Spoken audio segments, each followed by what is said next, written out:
ஐயப்பா, கிருஷ்ணா, நாராயணா, ஏழைங்க நாங்க. எங்க மேல கருணவே பாலன் சார் மாதிரி ஒரு நல்ல டிரான்ஸ்போர்ட் கம்பெனி நானும் வைக்கணும்.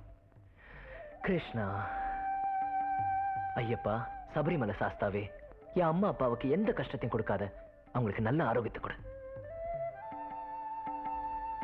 முதலாளி, என் உண்மையான துக்கங்களையும் என் உண்மையான சந்தோஷங்களையும் தெரிஞ்சு வச்சிருக்க உலகத்திலேயே ஒரே நபர் நீங்க தான். உங்களை இந்த ஐயப்பனுக்கும் நாராயணனுக்கும் பக்கத்துல வச்சிருக்கிறது முதலாளி கூட நான் தெய்வமா நினைக்கிறதுனால தான். ஆண்டவன் உங்களை காப்பாத்துவான்.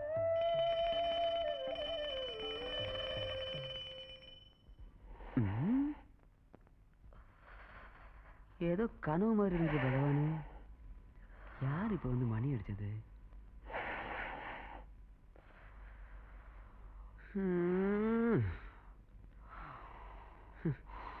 ஐயோ, வண்டி ஃபர்ஸ்ட் கியர்ல ஓடுது போல இருக்கு.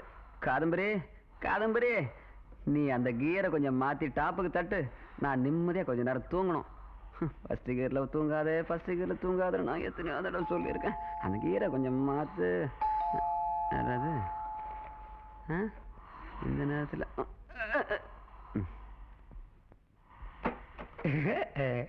காப்பி? காப்பியா? யாரா அவனை கேட்டது? சின்னம்மா எழுந்திருந்தா அவங்களுக்கு கொடுக்கலான்னு வந்தேன். அவ நல்லா தூங்குறா. பிள்ளைய ஊட்டிலையும் பொண்ணு அம்மா வீட்லையும் விட்டுட்டு 10-15 நாள் டூர் அடிச்சுட்டு வந்த டயர்டு இருக்குல்ல, அவ தூங்கட்டும், விட்டுரு. அது என்ன முதலாளி சத்தம் கேக்குது? அது தூக்கத்துல கியர் மாத்திருக்கா. உனக்கு ஏதாவது இடைஞ்சல? அதனால அதெல்லாம் ஒண்ணும் இல்ல. அதனால ஒண்ணும் இல்ல. வாட வடிங்கிறது காப்பி கொண்டு.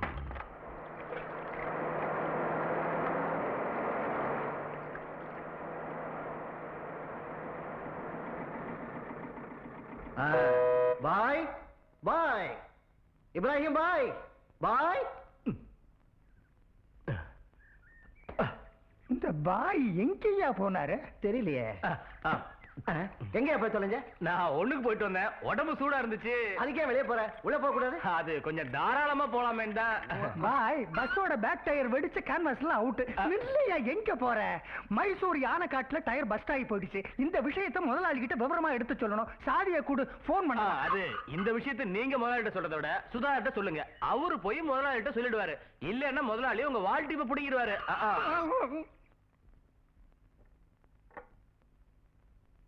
கிருஷ்ணா, குருவாயிருப்பா முதலாளி.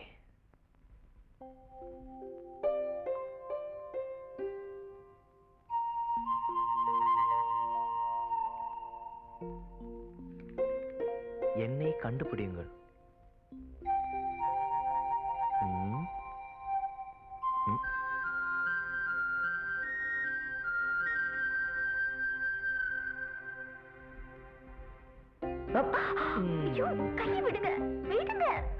இன்னைக்கு நான் உன்னை இங்கேயே கட்டி வைக்க போறேன்.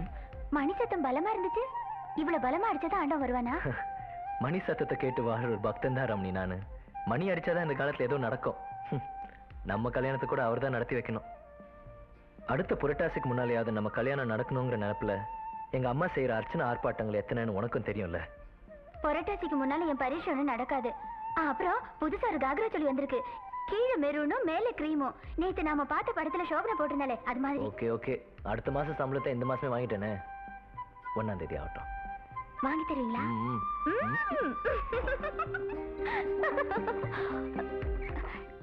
நான் இந்த வழியா போகும்போது உங்களை காணுமே. அதான் நான் இல்லாத நேரமா பார்த்து அந்த பக்கம் ஓடி போயிட்டியே. நான் சுதா அத்தானுக்கு ஒரு பூ கொடுக்கலான்னு. எத்தனை பூ வேணா கொடுத்துக்கமா, எல்லாம் எனக்கு தெரியும். எங்க வீட்டுக்காரர்கிட்ட பேசி இதுக்கு ஒரு ஏற்பாடு செய்யறேன். அவருக்கு இந்த காலத்து காதலை பத்தி ஒன்னும் தெரியாது. பரீட்சைக்காகத்தான் வெயிட்டிங். என் டாடி உங்க வீட்டுக்கு வந்து இது விஷயமா பேசுறேன்னாரு. கரெக்ட், அதுதான் கரெக்டுங்கிற.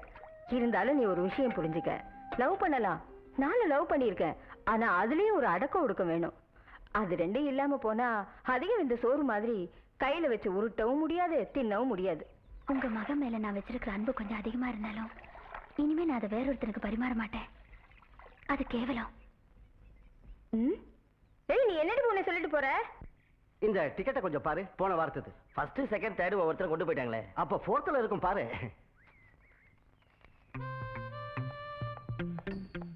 ரமணி, உனக்கு ரோசாப்பூ பிடிக்கும்னு எனக்கு தெரியும். என் பின்னாடி வராதுன்னு எத்தனை முறை சொல்லியிருக்கேன். இதெல்லாம் பைத்தியக்காரத்தனம் மிஸ்டர். நான் உன் வீட்டு பக்கத்துல குடி வந்த அன்னையில இருந்து உன் மேல பைத்தியமாயிட்டேன். என் விருப்பத்தை தெரிவிக்கத்தான் இந்த ரோசா பூ தரேன், வாங்கிக்க. தனலட்சுமியில கடைசி நம்பர்ல 5 ரூபா வந்திருக்கு. வேற டிக்கெட் தட்டா? ஐயோ எனக்கு டிக்கெட் வேண்டாம், காசு தான் வேணும். ரொம்ப செலவுங்க இருக்கு. பணம் ஒண்ணு இல்ல சிவராமா. டிக்கெட் வாங்கிக்க.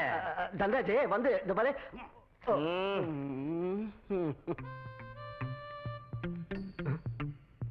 இன்னைக்கும் வாங்காம போயிட்டாளா? அவளுக்கு என் மேல ஆசை இல்லைன்னு சொல்ல முடியாது. ஆசை இருக்கு. இல்லைன்னா இவ்வளவு நேரம் என் கூட பேசுவாளா? வாஸ்தவம். போகட்டும் பிரசாத், அதை லட்சியம் பண்ணாத. என்னைக்காவது ஒரு நாள் இந்த பூவுக்குள்ள ஒரு வண்ணாத்து பூச்சியை போல அவ மயங்கி விடுவா. அன்னைக்கு ஒரு பிடி பிடிச்சுக்க. பிரசாத், உன் அப்பாவுக்கு ரப்பர் எஸ்டேட் இருக்கிற விஷயத்தை அவசரப்பட்டு அவகிட்ட சொல்லிடாத. காதல் முழுக்க ரப்பர் கிட்ட தான் இருக்கும், உங்ககிட்ட இருக்காது. அப்புறம் ஒரு டிக்கெட் தட்டுமா? பம்பரா? ஆமா, 10 லட்சம் ரூபாயும் ஒரு மாருதி காரும். எனக்கு இப்ப பணம் தேவையா இருக்கு. நீ இதை எடுத்துக்கிட்டு எனக்கு ஒரு 5 ரூபா கொடு. இதையும் சேர்த்தா என்கிட்ட இந்த வரிசையில இருக்கிற லாட்டரி டிக்கெட் 47. சரி. அப்புறம் அத அவ வாங்கிக்கிற மாதிரி இல்ல. ரமணி கிட்டியா நடக்கும்? எவனோ ஒருத்த ஒரு பூவை காட்டாங்கிறதுக்காக அவளுக்கு உங்ககிட்ட இருக்கிற காதல் குறைஞ்சிருமா? எனக்கு அந்த பயம் இல்ல. அவன் யாரு? பிரசாத்ங்கிறது தான் பேரு. மட பிரசாத்ங்கிறது லோக்கல் நேம். அவன் அப்பாவுக்கு வேலை எதுவும் இல்ல. வீட்டுக்கு முன்னாடி 1-2 காஞ்ச ரப்பர் மரங்கள் இருக்கு. ரப்பர் முதலாளின்னு சொன்னா அந்த ஆள் உருகிடுவாரு. நான் நினைக்கிறேன் அலாட்மெண்ட் ஆகி பையனை படைச்சு அம்மாவுடைய வயிற்றுக்குள்ள தள்ளும் போது கடவுள் 1-2 நட்ட ஒரு வீட்டாருன்னு அந்த ஒரு குறையை ஒதுக்கி வச்சா அவன் நம்மளை விட அழகன் தான். 10ஆம் தேதி பெங்களூருக்கு பஸ் இருக்கா? இருக்கு. நீங்க அங்க போய் கேளுங்க. என்னடா புரியாத மனுஷனா இருக்கா. சீரியஸா ஒரு விஷயத்தை பேசிட்டு இருக்கும்போது. எத்தனை டிக்கெட்? 4, 3 லேடிஸ். டயர் இல்லைன்னா ட்ரிப்புக்கு போக முடியாது. டயர் இல்லைன்னா ட்ரிப்புக்கு போக முடியாது. சரியான மூடு பார்த்து முதலாளி கிட்ட கொஞ்சம் சொல்லு பாசுதாகரே. எத்தனை டயர் பர்ஸ்ட் ஆச்சுன்னு முதலாளி காலையிலேயே என்கிட்ட ஃபோன் பண்ணி கேட்டுட்டாரு. அங்க போய் சொல்லுங்க. அட, டயர் வெடிச்சதுன்னு நாம சொல்லாம அவருக்கு எப்படி தெரியும்? அப்ப வெடிச்ச சத்தம் கேட்டிருக்கோம். கேட்டது டமால்னு சத்தம் கேட்டது. நீ எல்லாம் என்ன யோசனையா பஸ் ஓட்டுற? நல்ல அழகான கண்ணாடி மாதிரி ரோடாச்சே பாம்பேக்கும் பெங்களூருக்கெல்லாம். ஓட்டிட்டு போற ஒவ்வொரு முறையும் வெடிக்கிறதுக்கு நான் என்ன பலூனா வாங்கி தரேன்? டயர் தானே. முதலாளி வெடிச்சது. ஒண்ணு பேச போ. நீ போயா. சுதாகரவா, ஒன்ன நம்பித்தான் நான் 2 லக்ஸுரி பஸ் வாங்கியிருக்கேன். தவறுகளை கவனிக்காம நீ மத்தவங்க மாதிரி இருக்கிறதா இருந்தா அந்த 2 பஸ்ஸையும் நான் பெங்களூருக்கு மாத்திடுவேன். உங்க வருத்தம் என்ன எனக்கு புரியுது முதலாளி. என்கிட்ட விட்டுருங்க. அது ஒன்றும் சந்தேகம் இல்லையா? இல்ல. சரி வா. நீ ஏன்டி பேய் மொழி முடிக்கிற? இங்க என்ன மந்திரிச்சா விடுறாங்க? சுதாகர், அவர் என்ன உங்ககிட்ட ஏதோ ரகசியமா சொல்லிட்டு போனாரு? ஒண்ணுமில்லையே. தங்கமான மனுஷன். எதுக்கு சின்னமா வீணா சந்தேகப்படுறீங்க? வெளியே என்னமோ தங்கம்தான், ஆனா உள்ளுக்குள்ள பூரா செம்பா இருக்குமோன்னு எனக்கு சந்தேகமா இருக்கு.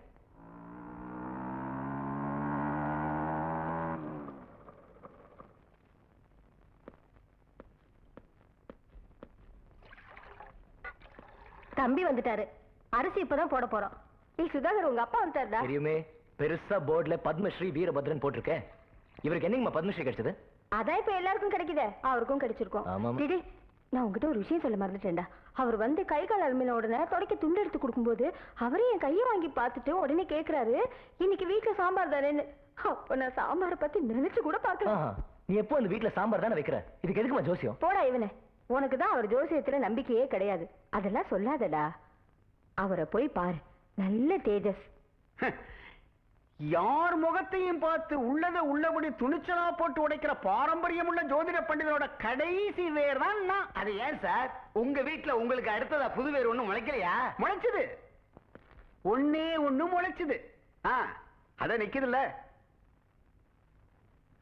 அது எனக்கு ஒரு வாரிசா இல்ல. அதெல்லாம் போகட்டும் சார். என்ன பத்தி மறைக்காம உண்மையை சொல்லுங்க. நான் தான் எப்ப உண்மையை மறைக்கிறது இல்லையே. நீ ஒரு சரியான திருடன். கரெக்டா சொன்னீங்க சார். நான் முந்தா நாள் தான் ஜெயில இருந்து வந்தேன். அம்மா, என்ன பத்தி உன் வீட்டுக்காரர் எதை வேணாலும் பேசட்டும். நான் பெத்த பிள்ளையாட்டினே தாங்கிக்கிறேன். ஆனா அடுத்தவங்கள பார்த்து திருடன் கிருடன் சொன்னாரு, அவனுங்க நிக்க வச்சு சிரைச்சிடுவானுங்க. ஆமா. டேய், சாப்பாடு ஆயிடுச்சு, சாப்பிட்டு போடா. Entrance exam